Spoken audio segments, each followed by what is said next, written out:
Welcome to America's Commercial Real Estate Show, your show for insight, forecast, and success strategies. Hello, I'm Michael Bull. Thank you for being with us. And this segment is brought to you by realcrowd.com, and it is crowdfunding for the professional. Check them out at realcrowd.com.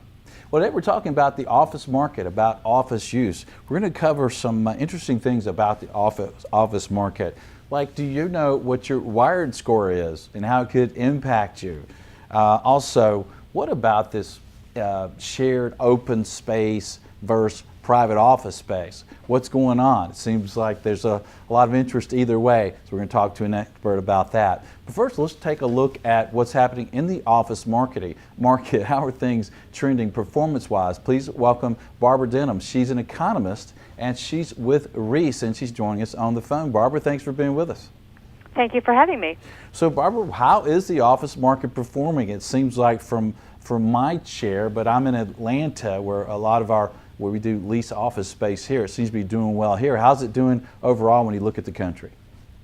Well, the national office market is doing pretty well. It took somewhat of a breather in the first quarter, as it tends to do, and I think to some extent you could argue that the weather impacted even the office market, which seems extreme, but it was a quiet period. But construction was a little stronger than we would have expected compared to net absorption. So we saw the vacancy rate actually go up a little bit to 16.5%.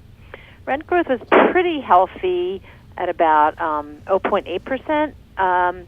So things are good. They're just not great. You know, this has been the story of the office market throughout this recovery. I mean, in the previous expansions, you see vacancy rates of like 12%, 10%. But this one, you know, we're 8 years deep into the recession, and we're still at 16.5%. And why is that, Barbara? I mean, as an economist, it seems like we've had great job growth. Is it just really people using less space per employee, or what is it? Yeah, it's definitely not because of job growth, because job growth has been just as healthy, if not healthier, than it was in previous recoveries. But yes, clearly occupiers are using less space per added employee. They're allowing a lot of people to work from home. And they're just overall very, very conservative about how they lease space. They're not leasing big conference rooms and law libraries and cafeterias and things like that. There's a lot of, you know, the WeWorks out there. There's companies that are catering to smaller companies and offering more flexible space. So even though those companies are leasing space, it's not for long stretches. So they're able to be a little bit more nimble about moving around or downsizing, upsizing, that kind of thing. So overall, the technology and just the change in the approach to how firms lease space has had an impact, and it's kept vacancies rather elevated and rent growth very, very low. Yeah. And what do you expect, Barbara, for the numbers for office performance as far as the timing of it? If you look at small businesses seem to be excited about the economy and about the tax law changes, you know, and of course you might have leases that are 3 years, 5 years, or 10 years. So will it take a little while for the office sector to experience, if there is some exuberances, if there is some increase in employment that comes from the tax rate changes, does it take a little while to happen? Yeah, it should. I mean, we've been saying for a while, you know, that the economy is taking a wait-and-see approach, that with the tax law passed last year, firms are finally going to feel comfortable leasing space. But I think a lot of it, you know, you could argue is that, you know, job growth should continue. This recovery should last at least another 2 to 3 years. And we do see overall absorption increasing this year from last year and even the previous year. So we do see an uptick in demand and occupancy growth this year, but offsetting that, we see an increase in construction this year. So a lot of developers have, you know, started construction like 2 or 3 years ago, hoping that the economy would finally bounce back strongly by now, and it is, but they're building more this year than we have in years. You know, it's not dramatically higher, but it's definitely higher, especially in markets like New York and Chicago. where they're building Hudson Yards and the World Trade Center. So we're seeing a spike in construction and an increase in net absorption, which basically means that the vacancy rates will probably stay flat. But again, office rent growth should stay positive and maybe even be a little healthier. Okay. And of course, markets can be different around the country. What are some markets that are doing well? Well, believe it or not, the lowest vacancy rate in the country is New York City, and New York had a very good quarter.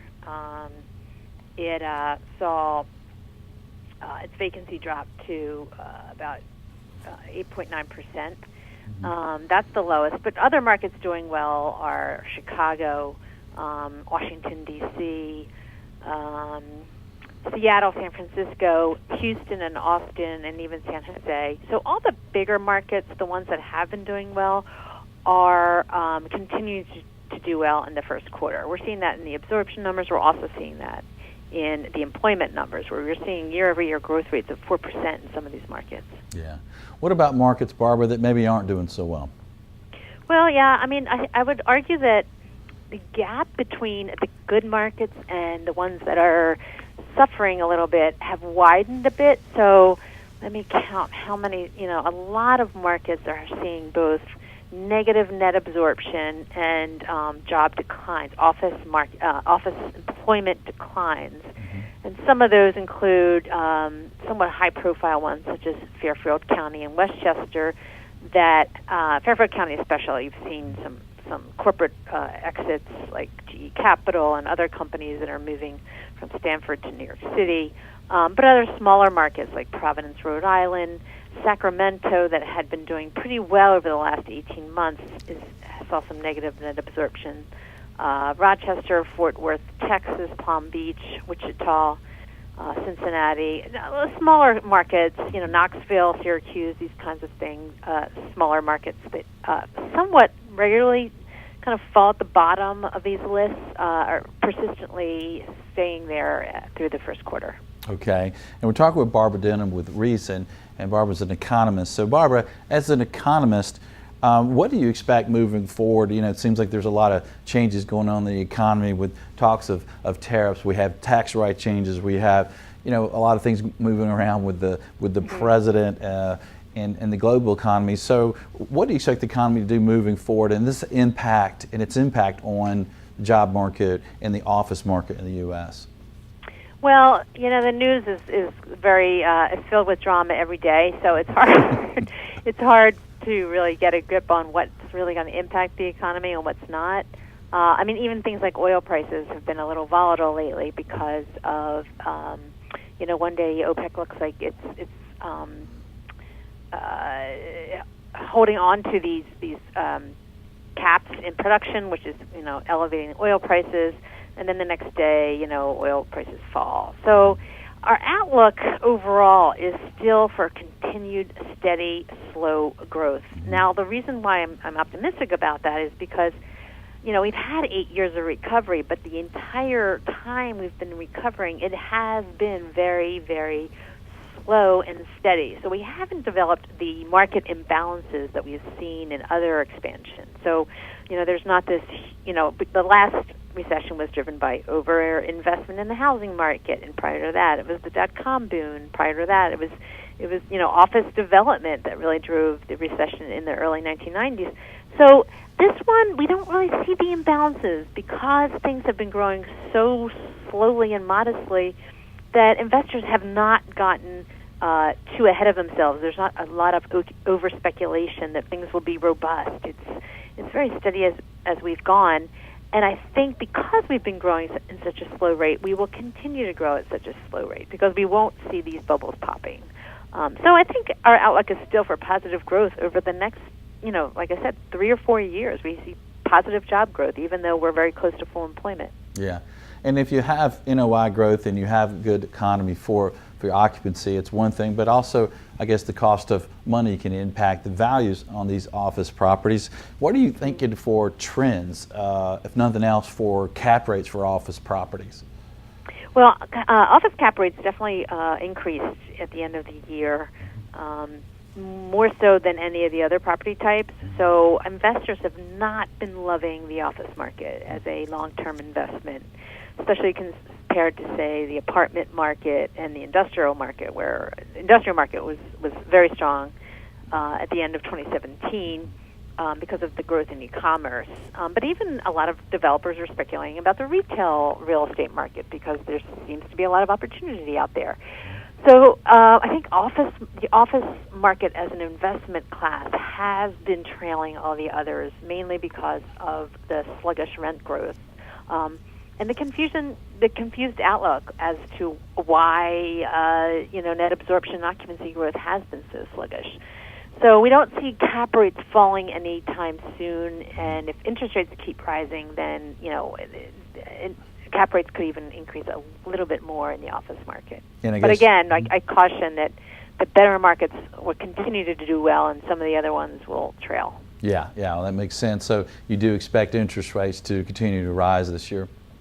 Yes, at least 3 more Fed funds increases going forward. Okay. Well, Barbara, what would you leave our national audience with related to the office market? Well, like I said, the one thing I always look at, and I think is a very good barometer, is office employment growth, and there's a number of markets that are doing very, very strong. So as long as, far more than half are growing, and are growing at robust rates, and I think there's even a much higher outlook right now for the securities and finance industry that has not enjoyed much growth at all throughout this expansion. I think we will see a bit of a boost in the securities industry going forward. Part of that might have to do with the Dodd-Frank getting relaxed, just an overall sense that the stock market is healthy, so there might be more IPOs, mergers and acquisitions, and overall. So I think the outlook is very positive. Yeah, well, that's good to hear. Barbara, thanks for joining us. Good insight as usual. Thank you very much. And if you'd like more information, visit reis.com. That's REIS. And stay tuned with us. Like I said in the intro, we're going to have a lot more that's interesting about the office market if you're a user or investor or you help those that are. Stay with us. I'm Michael Bull. This is America's Commercial Real Estate Show.